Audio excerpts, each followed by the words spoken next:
નમસ્કાર મિત્રો, ગીર સોમનાથના ઉના તાલુકાના નેસડા ગામમાંથી એક એવી ચોંકાવનારી ઘટના સામે આવી છે જેને માનવતા અને લોહીના સંબંધોને શરમમાં મૂકી દીધા છે।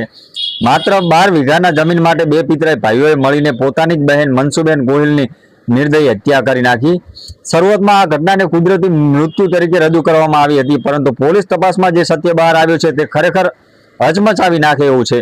હકીકત એવી છે કે મનસુબેન પાસે 12 વીઘા જમીન હતી અને આ જમીન પર તેમના પિતરાઈ ભાઈઓ વિક્રમભાઈ વીરાભાઈ ગોહિલ અને કનુભાઈ ગોહિલની નજર હતી। 23 માર્ચની રાત્રે બંને ભાઈઓએ મળીને એક ખતરનાક યોજના બનાવી। મનુએ બહેનના હાથ પગ પકડી રાખ્યા અને વિક્રમે ગળું દબાવીને તેની હત્યા કરી નાખી। પાપ છુપાવવા માટે તેમણે ગામ લોકોને કહ્યું હતું કે મનસુબેનનું મોત હાર્ટ એટેકથી થયું છે અને ઉતાવળમાં અંતિમ સંસ્કાર પણ કરી નાખ્યા, જેથી કોઈએ પુરાવા ના રહી જાય। હવે વાત કરીએ પોલીસ તપાસની, તો ઉના પોલીસ આ કેસમાં ખૂબ જ ગંભીરતાથી તપાસ હાથ ધરી। સંસ્કારાસ્પદ રીતે ઝડપથી કરાયેલા અંતિમ સંસ્કારથી પોલીસને શંકા ગઈ। આ દરમિયાન મનસુબેનના ઓળખીતાએ પોલીસમાં ફરિયાદ નોંધાવી। એ આ કુદરતી મૃત્યુ નથી પરંતુ હત્યા છે। પોલીસે બંને આરોપીને કડક પૂછપરછ માટે કસ્ટડીમાં લીધા છે। અંતે બંનેને પોતાનો ગુનો કબૂલ કરી લીધો છે।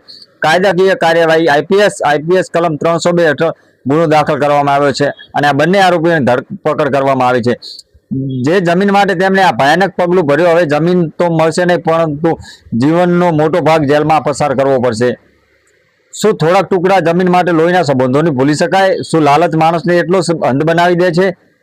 તમારા વિચારો કોમેન્ટમાં જણાવજો।